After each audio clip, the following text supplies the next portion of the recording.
Mi hermana gemela robó mi identidad y sacó $65 en préstamos. Mi padre me echó sin creerme. Pero cuando la confronté frente a toda la familia, la obligué a pagar cada centavo y destruí su vida perfecta. Tengo 26 años, trabajo en una tienda de ropa en la ciudad, y honestamente necesito contar esta historia porque lo que me pasó hace unos meses todavía me tiene mal. Tipo literal me despierto en las noches pensando en todo esto. La cosa es que mi propia hermana gemela, mi hermana idéntica, básicamente destruyó mi vida y mi relación con mi padre. Y cuando digo destruyó, no estoy exagerando ni un poco. Supongo que debería empezar por el principio, cuando todo era más o menos normal, o lo que yo pensaba que era normal. Crecí en un pueblo relativamente tranquilo con mi papá William y mi hermana gemela Gabriele. Somos idénticas, o sea, idénticas de verdad, del tipo que ni mi papá podía diferenciarnos cuando éramos chicas a menos que nos viera de frente y se fijara bien. Gabriele siempre fue la más extrovertida de las dos. Ya sabes, la que llamaba la atención, la que tenía más amigos, la que siempre estaba haciendo algo interesante. Yo era más tranquila, más de quedarme en casa leyendo o viendo series, nada especial. ¿Nuestra relación de hermanas era buena? ¿O eso creía yo? Tipo, nos llevábamos bien la mayor parte del tiempo, aunque obviamente teníamos nuestras peleas como cualquier par de hermanas. Mi papá trabajaba mucho, siempre lo hacía, en construcción creo, y hacía lo que podía por mantenernos a las dos después de que mamá nos dejó cuando éramos bien chicas, como de 4 años, no recuerdo mucho de ella, la verdad. Cuando cumplimos 23 años, Gabriele se mudó a la ciudad porque consiguió un trabajo en no sé qué empresa, algo de marketing o publicidad, nunca me quedó muy claro. Yo me quedé viviendo con papá porque estaba ahorrando dinero y trabajaba medio tiempo en una cafetería del pueblo, nada del otro mundo, pero me alcanzaba para mis cosas. Visitaba a Gabriel de vez en cuando, tipo cada 2 o 3 meses, y siempre me impresionaba su apartamento porque era súper lindo, tipo de esos con cocina moderna y todo, y ella siempre tenía ropa nueva, zapatos caros, salía a restaurantes elegantes y publicaba fotos en redes sociales de todos estos lugares increíbles. Yo le preguntaba cómo le alcanzaba para todo eso, y ella decía que su trabajo pagaba bien y que había conseguido algunos bonos, y yo le creía porque, ¿por qué no iba a creerle? Era mi hermana. Las cosas empezaron a ponerse raras hace como 1 año y medio. Gabriele venía menos al pueblo, siempre tenía excusas, que estaba ocupada, que tenía que trabajar, que tenía planes con amigos. Mi papá se quejaba de que nunca llamaba, y yo defendía a Gabriel diciéndole que estaba construyendo su vida y que eso era normal. Pero mirando hacia atrás debí haberlo visto venir. Debí haber notado las señales porque estaban ahí, solo que yo estaba demasiado ocupada viviendo mi vida tranquila como para prestar atención. Y entonces pasó. Un martes por la tarde, yo tenía 25 años todavía en ese momento. Llegué a casa después de mi turno, en la cafetería, y había un sobre en el buzón. Pensé que era publicidad o alguna factura para mi papá, pero no, tenía mi nombre completo, Madison Foster, escrito con letra impresa muy formal. Lo abrí y era una notificación de la corte, tipo documento legal oficial con sellos y todo, diciendo que había incumplido con el pago de un préstamo de $15,000 que había sacado de un banco en la ciudad hacía como 6 meses. Me quedé ahí parada en la entrada de la casa leyendo ese papel una y otra vez, porque literalmente no entendía nada, ¿me explico? Yo nunca había sacado ningún préstamo, nunca había ido a ese banco, ni siquiera sabía dónde quedaba ese banco. Pensé que era un error, tipo alguien se confundió de persona o algo así. Entré corriendo a la casa y le mostré el papel a mi papá. Él lo leyó y me miró con una cara que nunca le había visto, tipo mezcla de confusión y preocupación, y me preguntó Madison, ¿qué es esto? Y yo le dije, papá, no sé, yo nunca saqué ningún préstamo, tiene que ser un error. Él me dijo que iba a llamar al banco al día siguiente para aclarar todo, y yo me quedé tranquila porque bueno, era obviamente un error y se iba a solucionar rápido. Pero no se solucionó nada. Al día siguiente mi papá llamó al banco y le dijeron que efectivamente había un préstamo a nombre de Madison Foster, con mi número de seguro social y todo, y que llevaba 3 meses de atraso en los pagos. Le dijeron que tenían copias de mi identificación y mi firma en los documentos. Mi papá colgó el teléfono y me miró como si no me conociera, y me preguntó, Madison, me estás mintiendo. Sacaste ese dinero y no me dijiste, y yo juro que me sentí como si me hubieran dado un puñetazo en el estómago porque mi propio padre no me creía. Pero esperen, porque la cosa se puso peor. Durante las siguientes 2 semanas llegaron más notificaciones. Resulta que había sacado no uno sino 5 préstamos diferentes, de bancos distintos, por cantidades que iban desde $8, 000 hasta 20, $000. En total eran como 65, $000 en deudas que supuestamente yo había contraído. $65,000 que yo nunca vi, que nunca toqué, que ni siquiera sabía que existían. Llamé a cada banco, traté de explicarles que había un error, que yo no había sacado esos préstamos, pero todos me decían lo mismo, que tenían mi identificación, mi firma, mis documentos, que todo estaba en orden según sus registros. Mi papá se puso cada vez más frío conmigo, dejó de hablarme casi por completo, y cuando lo hacía era para preguntarme en qué había gastado todo ese dinero, qué había hecho con mi vida para terminar así. Yo le juraba una y otra vez que no había sido yo, que alguien estaba usando mi identidad, que tenía que creerme, pero él solo movía la cabeza y decía que estaba decepcionado de mí. La tensión en la casa era insoportable. Tipo, yo no podía ni comer sin sentir que me estaba juzgando, y él pasaba de mí, como si yo fuera invisible. Y entonces vino la explosión final. Como 3 semanas después de la primera notificación, llegó otra carta, pero esta era diferente. Era de una agencia de cobranza, diciendo que iban a proceder legalmente contra mí si no pagaba inmediatamente. Mi papá la leyó y explotó completamente. Nunca lo había visto así de furioso en mi vida. Literal estaba rojo de la cara y las venas del cuello se le marcaban. Me gritó que era una mentirosa, que lo había decepcionado, que cómo podía haber hecho algo así, y yo trataba de explicarle, pero él no quería escuchar nada. Me dijo, «Tienes 1 hora para empacar tus cosas y salir de mi casa. No quiero volver a verte hasta que arregles este desastre que hiciste». Y yo me quedé ahí parada sin poder creer lo que estaba pasando. Sentía como si el piso se estuviera abriendo bajo mis pies. Empaqué lo que pude en 2 maletas grandes, llorando todo el tiempo, y mi papá ni siquiera me ayudó.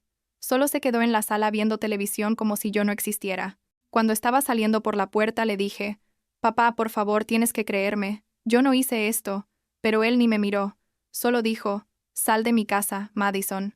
Llamé a mi amiga del pueblo y me quedé con ella una noche, pero al día siguiente supe que no podía quedarme ahí indefinidamente, así que decidí irme a la ciudad. No tenía muchas opciones, la verdad. Necesitaba encontrar trabajo y un lugar donde vivir, y tratar de entender qué demonios estaba pasando con mi vida. Me mudé a un apartamento pequeño que compartía con 2 roommates que encontré en internet, tipo uno de esos lugares donde cada quien tiene su cuarto, pero compartes cocina y baño. Conseguí trabajo en una tienda de ropa en un centro comercial, vendiendo camisas y pantalones, y atendiendo a clientes todo el día por un sueldo que apenas me alcanzaba para la renta y la comida. Mi vida básicamente se había desmoronado en cuestión de semanas, y yo seguía sin entender por qué ni cómo. Seguía recibiendo llamadas de agencias de cobranza, cartas amenazando con demandas, y yo no sabía qué hacer porque no tenía dinero para pagar deudas que no había contraído, ni para contratar un abogado que me ayudara. Fue en la tienda donde conocí a Amber. Ella trabajaba ahí también. Tenía como 28 años, creo. Pelo rojo súper llamativo, y una personalidad que te hacía sentir cómoda inmediatamente. Ya sabes, ese tipo de personas que te caen bien desde el primer momento. Un día estábamos en nuestro break, tomando café en la sala de empleados, y yo estaba súper estresada porque había recibido otra llamada de cobranza esa mañana, y Amber me preguntó, ¿qué me pasaba? No sé por qué, pero le conté todo. Le expliqué lo de los préstamos, lo de mi papá, lo de que yo no había hecho nada de eso pero nadie me creía. Ella me escuchó sin interrumpirme, y cuando terminé, se quedó pensando un momento, y luego me preguntó, «Madison, ¿tienes hermanos o hermanas?» Y yo le dije, «Sí, tengo una hermana gemela. Somos idénticas de hecho», y literal vi cómo se le prendió el foco. Amber me dijo, «Espera, espera, ¿tienes una hermana gemela idéntica? ¿Y no se te ocurrió que tal vez ella podría estar usando tu identidad?» Y yo me quedé como congelada porque honestamente no se me había ocurrido. Tipo para nada, porque ¿quién piensa que su propia hermana haría algo así? Le dije, «No, Amber. Gabriel no haría eso. Somos hermanas». Pero mientras lo decía, empecé a pensar en el apartamento lujoso de Gabriel, en su ropa cara, en su estilo de vida que supuestamente financiaba con su trabajo, y empezó a tener sentido de una manera horrible y retorcida que no quería aceptar. Amber me convenció de que investigáramos. Me dijo que teníamos que ir a los bancos donde supuestamente yo había sacado los préstamos, y preguntar directamente, ver si alguien me reconocía, o si había cámaras de seguridad, o algo que nos diera información. Así que el siguiente fin de semana que tuvimos libre, Amber y yo, nos dedicamos a visitar bancos. Fuimos al primero, el que aparecía en la primera notificación que había recibido, y le pedimos hablar con el gerente. Le expliqué la situación, que creía que alguien había usado mi identidad para sacar un préstamo, y él nos llevó a su oficina y sacó el expediente. Cuando el gerente vio la foto de la identificación que estaba en el archivo, se me quedó viendo y me dijo, «¿Pero esta es usted, señorita Foster?» Y yo le dije, «Bueno, sí, me parezco porque es mi hermana gemela, pero no soy yo». Y él frunció el ceño y dijo que la persona que había venido a solicitar el préstamo había estado ahí personalmente, había presentado identificación con mi nombre y foto, había firmado todos los documentos. Nos mostró las copias, y yo me quedé sin aire cuando vi la foto de la identificación, porque era claramente Gabriele. O sea, yo la conocía perfectamente y sabía que esa era ella, aunque cualquier otra persona pensaría que era yo. Y la firma. La firma era casi idéntica a la mía, pero había pequeñas diferencias que yo podía notar. Tipo, la forma en que hacía la M era un poco más redondeada, y la F tenía un adorno extra. Amber y yo nos miramos, y ella me apretó el brazo como dándome apoyo. Le pedimos al gerente copias de todo, de la identificación falsa, de los documentos con las firmas, de todo lo que tuviera, y él nos dijo que tendríamos que hacer una denuncia formal por robo de identidad, pero que podía darnos copias para nuestros registros. Salimos de ese banco, y yo literal no podía procesar lo que acabábamos de descubrir. Sentía una mezcla de rabia y tristeza y shock que no podía ni describir. Mi propia hermana, mi hermana gemela con quien había compartido todo desde que nacimos, me había traicionado de la peor manera posible. Fuimos a los otros 4 bancos, y fue exactamente la misma historia en todos. Los empleados me reconocían. O sea, reconocían a la persona que había ido a solicitar los préstamos, y todos tenían identificaciones falsas con mi nombre y foto de Gabriele. Todas tenían firmas que eran casi pero no exactamente iguales a la mía. En total, Gabriel había sacado 5 préstamos en mi nombre, por un total de $65,000 durante un periodo de 8 meses, y todo el dinero lo había usado para su estilo de vida, para su apartamento caro, su ropa de marca, sus salidas a restaurantes elegantes, sus viajes que publicaba en redes sociales. Había construido su vida perfecta con mi identidad y mi crédito, dejándome a mí con las consecuencias y las deudas. Esa noche no pude dormir. Me quedé despierta en mi cuarto mirando al techo y pensando en todas las veces que Gabriele me había mentido a la cara, todas las veces que había venido a visitarnos y había actuado como si todo fuera normal, todas las veces que yo la había defendido cuando mi papá se quejaba de que no llamaba. ¿Cómo podía Noster haberme hecho esto? ¿Cómo podía mi propia hermana, mi gemela, la persona que se suponía me conocía mejor que nadie en el mundo, robarme mi identidad y destruir mi vida sin sentir ningún remordimiento?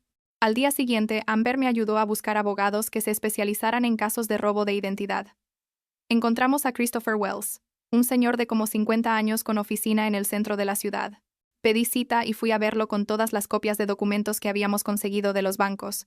Se las mostré todas, y le expliqué la situación completa, desde las primeras notificaciones hasta el descubrimiento de que era mi hermana. Él escuchó todo muy atentamente.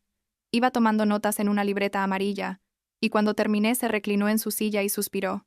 Christopher me explicó que técnicamente yo era víctima de fraude e identidad de robo, que tenía derecho a presentar cargos criminales contra Gabriel y también podía demandarla civilmente por daños, me dijo. Que lo primero que teníamos que hacer era reportar el robo de identidad formalmente ante la policía y ante las 3 principales agencias de crédito. Luego tendríamos que contactar a cada banco con la denuncia policial y comenzar el proceso de disputar las deudas. Me advirtió que iba a ser un proceso largo y complicado, que podía tomar meses o hasta años en resolverse completamente, pero que con toda la evidencia que habíamos recopilado, teníamos un caso muy sólido. Me preguntó si estaba segura de querer proceder legalmente contra mi hermana. Me dijo que entendía que era una situación familiar muy difícil, y yo le dije que sí, que estaba segura, porque lo que ella me había hecho no solo era ilegal, sino una traición imperdonable. Pasaron como 2 meses en los que Christopher me ayudó con todo el papeleo legal. Presentamos la denuncia por robo de identidad. Contactamos a los bancos con la documentación oficial. Empezamos el proceso de limpiar mi crédito que Gabrielle había destruido completamente. También intenté llamar a Gabriel como 1000 veces, pero nunca me contestaba. Le mandé mensajes de texto que dejaba en visto, pero nunca respondía. Le escribí emails que sé que leía, pero ignoraba. Era como si supiera que yo había descubierto todo, y estaba evitándome deliberadamente. La rabia que sentía era increíble. Tipo me despertaba en las mañanas y lo primero que pensaba era en cómo me había traicionado. Me iba a dormir pensando en todas las maneras en que había arruinado mi vida, mi relación con mi padre, mi crédito, mi reputación, todo. Mi papá seguía sin hablarme. Intenté llamarlo varias veces para explicarle lo que había descubierto, para decirle que tenía razón en que alguien había sacado esos préstamos, pero que no era yo sino Gabriele. Pero él nunca me contestaba las llamadas. Le mandé mensajes explicándole todo, le mandé copias de los documentos que teníamos de los bancos, pero nada, cero respuesta. Era como si me hubiera borrado de su vida completamente. Y eso dolía tanto o más que la traición de Gabriel, porque él era mi papá, y se suponía que debía creerme, debía estar de mi lado, pero había escogido no hacerlo. Amber se convirtió básicamente en mi única amiga y apoyo durante todo ese tiempo. Ella estaba ahí cuando yo necesitaba desahogarme, cuando tenía crisis de ansiedad pensando en todo el desastre legal y financiero en el que estaba metida por culpa de Gabriel, cuando me sentía completamente sola y traicionada por mi propia familia. Me decía Madison, vas a salir de esto, vas a probar que eres inocente, y todos van a tener que aceptar la verdad. Y yo quería creerle, pero había días en que sentía que nunca iba a poder limpiar mi nombre o recuperar mi vida. Y entonces llegó la oportunidad que estaba esperando. Era octubre, creo, tipo principios de octubre, y mi papá organizaba cada año una reunión familiar grande en su casa para celebrar el cumpleaños de mi abuela, bueno, de la mamá de mi papá. Era un evento al que siempre iba toda la familia extendida. Tíos, primos, todo el mundo. Amber, me dijo Madison, esta es tu oportunidad. Si Gabriel va a estar ahí, puedes confrontarla frente a toda la familia y mostrarles la evidencia de lo que hizo. Nadie va a poder ignorarte o evitarte si todos están ahí presentes. Al principio no estaba segura porque sabía que iba a ser súper incómodo y dramático, pero luego pensé que en realidad era perfecto. Gabriel no iba a poder huir ni evitarme si estábamos rodeados de familia, y mi papá tampoco iba a poder ignorarme. Preparé todo meticulosamente.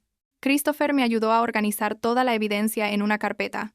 Teníamos copias de las identificaciones falsas, las firmas, los estados de cuenta de los préstamos, la denuncia policial formal, todo. Practiqué 1000 veces lo que iba a decir, cómo iba a presentar la información, cómo iba a mantener la calma aunque por dentro estuviera furiosa. Amber me dijo que ella iría conmigo para darme apoyo moral, y honestamente no sé si hubiera podido hacerlo sin ella.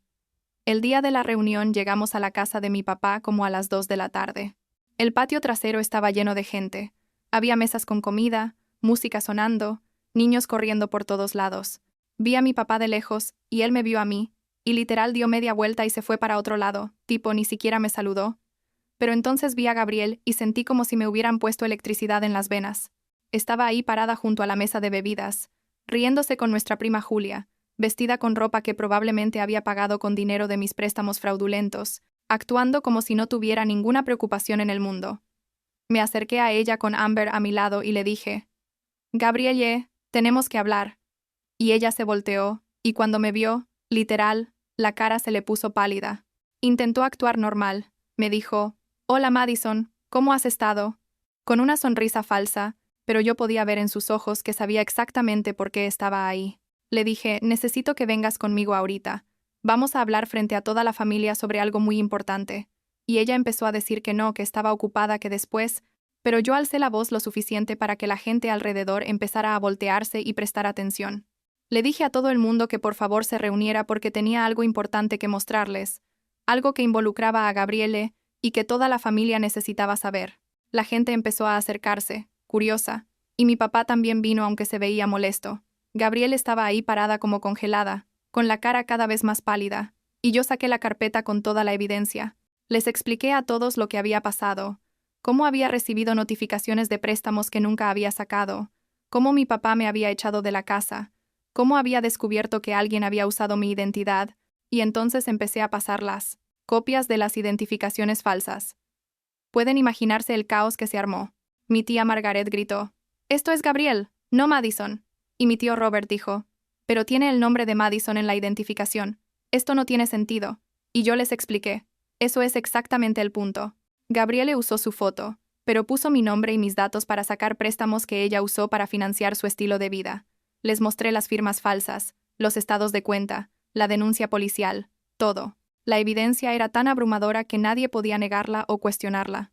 Gabriele intentó defenderse. Dijo que era un malentendido, que no era lo que parecía, pero mi prima Julia le preguntó directamente entonces, «¿Por qué tu foto está en una identificación con el nombre de Madison? Explícanos eso, Gabriele». Y ella no pudo, solo se quedó ahí parada moviendo la boca sin que le salieran palabras. Mi papá estaba mirando toda la evidencia con una expresión que nunca le había visto, tipo mezcla de shock y horror y tristeza. Y cuando me miró a mí, vi que tenía los ojos vidriosos como si fuera a llorar. Gabriel finalmente explotó.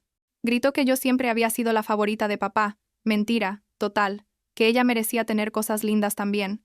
Que no era justo que yo tuviera todo fácil mientras ella tenía que trabajar duro. Otro montón de mentiras porque yo literal trabajaba desde los 16 años, y ella siempre tuvo todo regalado. Estaba diciendo puras excusas ridículas tratando de justificar lo injustificable, y la familia completa estaba ahí escuchándola hacer el ridículo más grande de su vida.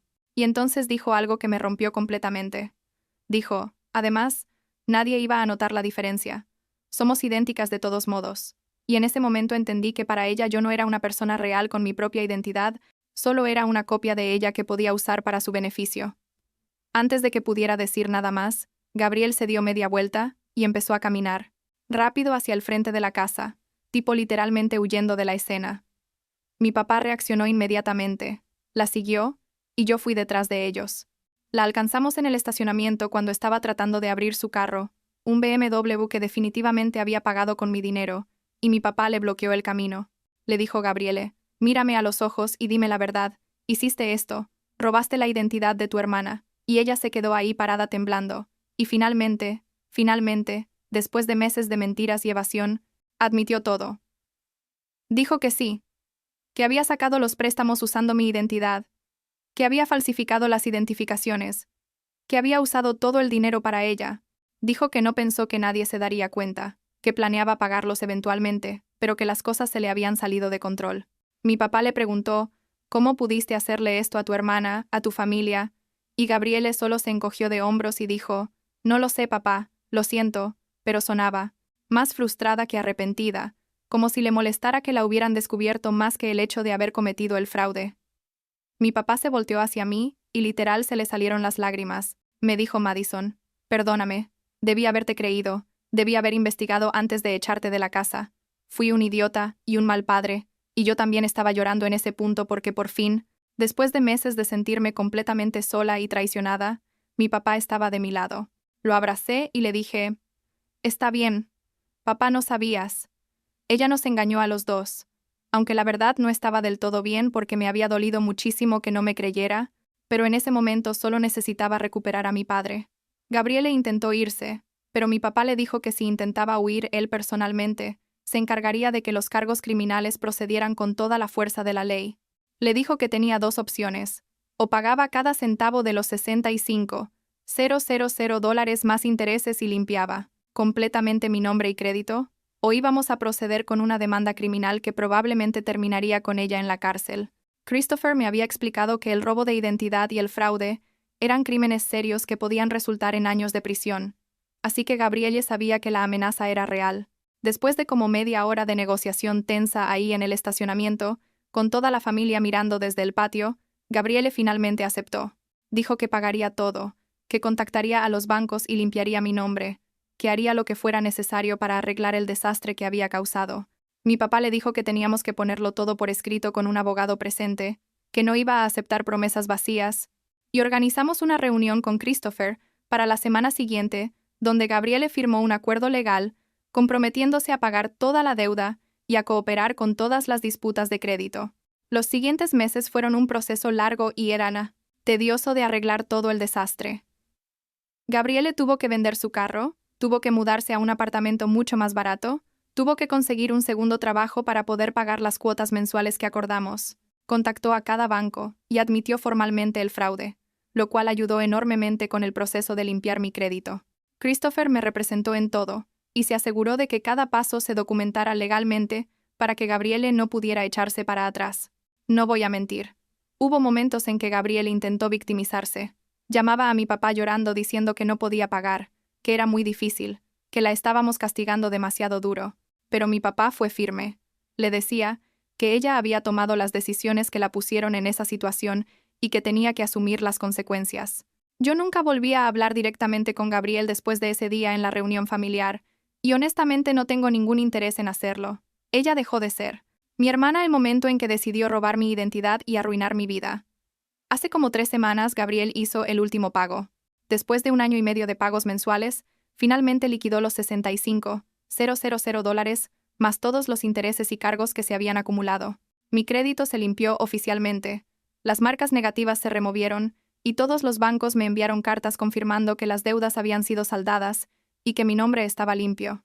Christopher me llamó para darme las buenas noticias y literal me puse a llorar en medio de la tienda de ropa. Amber tuvo que cubrirme para que pudiera ir al baño a componerme. Mi relación con mi papá ha mejorado mucho, aunque todavía hay momentos incómodos. Él sigue sintiéndose culpable por no haberme creído y haberme echado de la casa, y yo todavía tengo algo de resentimiento, aunque estoy trabajando en perdonarlo, porque al final él también fue víctima de las mentiras de Gabrielle. ¿Voy a visitarlo cada 2 o 3 semanas ahora? Comemos juntos, vemos películas, tratamos de reconstruir lo que ella destruyó. Me pregunta mucho por Gabriel, si he hablado con ella o si algún día podríamos reconciliarnos como hermanas, y yo le digo honestamente que no lo sé, papá. Lo que ella hizo fue imperdonable. Todavía trabajo en la tienda de ropa con Amber, quien se convirtió en mi mejor amiga a través de todo este proceso horrible. Sin ella no sé si hubiera tenido la fuerza para investigar y confrontar a Gabrielle. Literal me salvó de seguir siendo víctima de algo que destruyó mi vida.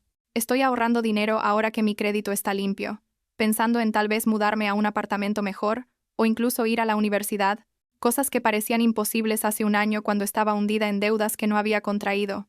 Gabriel, no sé mucho de ella. Sé por mi papá que sigue trabajando en sus 2 empleos, que vive en un apartamento pequeño, que básicamente está empezando desde 0 porque vendió todo para poder pagarme. Parte de mí siente lástima por ella, pero la mayor parte de mí piensa que se lo merece completamente por lo que hizo. Robó mi identidad, destruyó mi crédito, arruinó mi relación con mi papá, me hizo perder mi casa, todo para financiar un estilo de vida que no podía pagar. Y lo peor de todo es que lo hizo sin ningún remordimiento, hasta que la confronté frente a toda la familia, como si yo no importara, como si mi vida fuera algo que ella podía usar y desechar sin consecuencias. La semana pasada estaba organizando papeles en mi cuarto, y encontré una foto vieja de Gabrielle y yo, cuando teníamos como 8 años, en nuestro cumpleaños, abrazadas y sonriendo. Nos veíamos idénticas incluso entonces, mismo corte de pelo, misma ropa, misma sonrisa. Me quedé mirando esa foto por un rato largo, pensando en cómo las cosas cambian, en cómo la persona que se suponía iba a ser mi mejor amiga de por vida, terminó siendo mi peor enemiga. Guardé la foto en el fondo de un cajón porque no quiero tirarla, pero tampoco quiero verla todos los días. Y supongo que eso resume más o menos cómo me siento sobre todo esto. No puedo borrar que fuimos hermanas, pero tampoco puedo pretender que las cosas pueden volver a ser como antes. ¿Me explico? Ahora estoy enfocada en reconstruir mi vida y en rodearme de gente que de verdad me aprecia y no me ve como una herramienta que pueden usar. Tengo mi trabajo, tengo a Amber, tengo a mi papá de vuelta aunque la relación todavía necesita sanarse más, y tengo mi identidad de vuelta, mi nombre limpio, mi futuro abierto otra vez. Y eso va a tener que ser suficiente por ahora.